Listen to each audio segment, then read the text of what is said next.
I like to think that my kids think of me as a good dad. But I don't think they think of me as a good travel planner. So this was going to be our first trip, just the two of us. And we were going to California. That was the plan. We were going to fly to LA, spend a couple days there, drive up the coast, a couple days in San Francisco. Only I was fresh off a reputation of being the dad who ruins vacations, because just that summer I had planned to take our whole family of 5 to Iceland, only to get to the airport in DC to leave and find out at the airport that I had screwed up some of the passports. And I ended up having to leave Maya and my middle son and my wife at the airport, and then I went and had a good time in Iceland with our 3-year-old.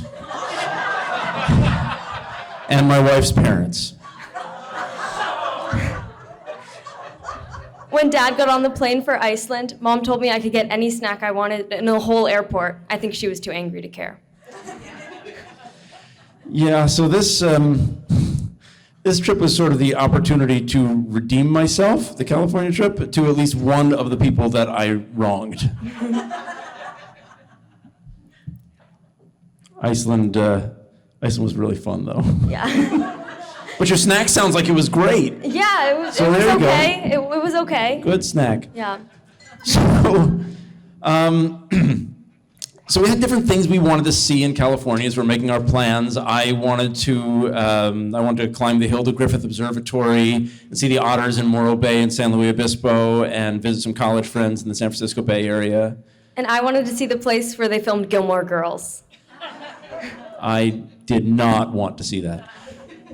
So the morning of the trip, we get up, 5 a.m. here in DC. We have all our stuff. My wife is incredibly nervous because she fears that I'm going to screw this up somehow. I'm going to get to the airport too late, miss the flight, but we don't. We get there. In fact, we get there with plenty of time, because as soon as we get to the airport, we learn that our flight has been delayed 2 hours. And then 2 more hours. And then 2 more hours. So we're just walking around the airport exhausted and bored. But that's not my fault. And it's not even that big of a setback, right? Planes are delayed all the time. A 6-hour delay sucks, but it's not the end of the world. So not gonna have lunch in LA, we will have dinner in LA, and that will be the start of our vacation. At least that was the plan. But we get on the plane and everything's fine, normal. We arrive, we get in the rental car shuttle to go to the rental car place to get our car. But when we go into the rental car facility, we see that it is packed with people. And I don't think we're even describing to you just how packed it is. Like if you're picturing like a line, it's like shoulder to shoulder. It is Space Mountain. This is not like a place that's got multiple rental car desks, and so it's just a single rental car company in their own building, but the building is full. Like it takes us a while to even find the end of the line to get into it. But not my fault. Just happened that way. We're in line for about half an hour when a guy comes up to us with a spiral-bound notebook and asks for my name and email address. And I figured it's someone from the car rental place that's sort of expediting the line. And he explains, no, I'm collecting names and contact information because we're filing a class action lawsuit against this company. How are you doing at this point, Maya? I was exhausted. We were both really hungry and we were tired, but finally, we get to the end of this really long line. It's been an hour, and a man points us to another even longer line. So we wait in that line. This was the line, it turns out, to get into the line. Why there were 2 lines, I don't know. Maybe they had to have like a fire corridor or something. But we get into the next line, and all around us, rumors are flying about what is happening, and people are saying, well, what's going on is that they don't have cars. And so they can only release cars to people as someone happens to bring them back.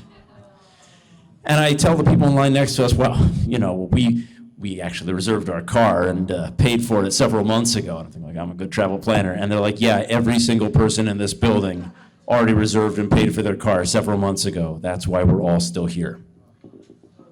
So we're waiting, and I am getting a migraine. Yes, kids can get migraines too.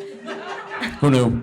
I'm exhausted, and I'm tired, and we're both so hungry and thirsty. Every time we stop the line, Maya's like trying to fall asleep on top of the suitcase. She's hungry. We didn't have food because we were planning to just go get dinner immediately, but as the hours tick by, we finally get to the front of this line. It's been more than 2 hours, and we go to the desk, and I give him our name, and the guy says, "Great, we got you on the list. Now go wait over there."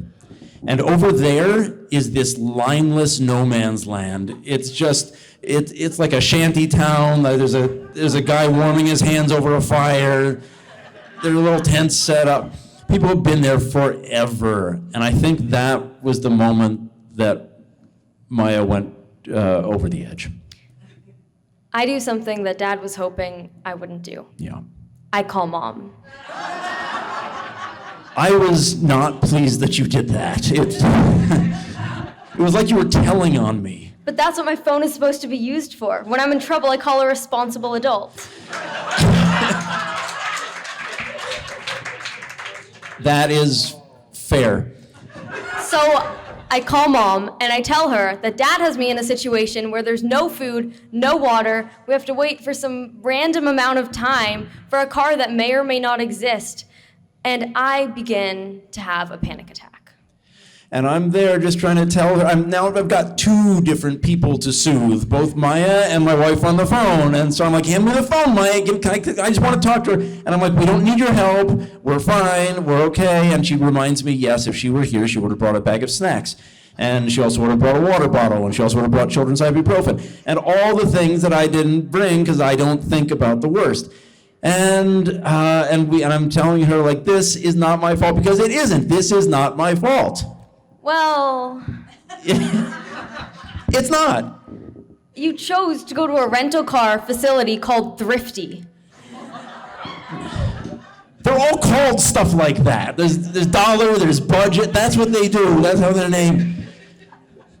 And my wife is saying, like, why don't you just leave? Why can't you just go? Why don't you just go, like, take an Uber to the hotel? And I'm explaining, yes, but then we have to come back tomorrow to start this process again. There are people around us in the waiting area who are on their second day of waiting. I don't want our whole trip, Thrifty, LAX, nobody ever go there. Finally, after more than 4 hours, we are called to the front, and they hand us a set of keys. I take us right to the car.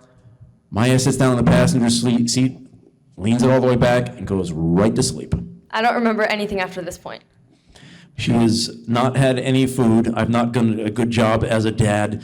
I drive us to, it started out like, let's have lunch in LA, let's have dinner in LA, and now it's a game of, like, what is even open this close to midnight? We haven't eaten since, I don't even remember. And so I find some takeout. I'm like, Maya, what do you want me to get you? What do you want me to get you? And she is not rousing. So I just go in. I'm like, stay in the car. I'm going to lock the doors. This is probably fine. This close to midnight. So I go in, I get food, I come back. I'm like, Maya, I got food. She's like, do you remember any of this? No. Not a single bit. I don't remember anything. We get to the hotel, check in, go up to the room. Do you remember that part? Slightly. She's vaguely awake for that. And so we get to the room, and Maya falls asleep on her bed, like, clothes on, shoes on, having eaten nothing, top of the covers. And that's the tableau of the end of our first night of our fun Redemption California trip, is Maya having had none of her basic needs attended to, while I'm over in a corner with the desk lamp dimly on, hurriedly eating takeout falafel out of a takeout clamshell. But the next day, we wake up early, we get ready to go, we eat breakfast, and then we see the lot where Gilmore Girls was filmed. And in the afternoon, we climb the hill up to Griffith Observatory. And we end up having a good trip. And I would definitely travel with my dad again. And I am honestly surprised to hear you say that. But you know what? To make up for Iceland, maybe we'll do a bigger trip this time. Maybe we'll go to Europe or something like that. Oh, we can see where they filmed Emily in Paris. Oh my God, no, we're not doing that. All right, thank you. Thank you.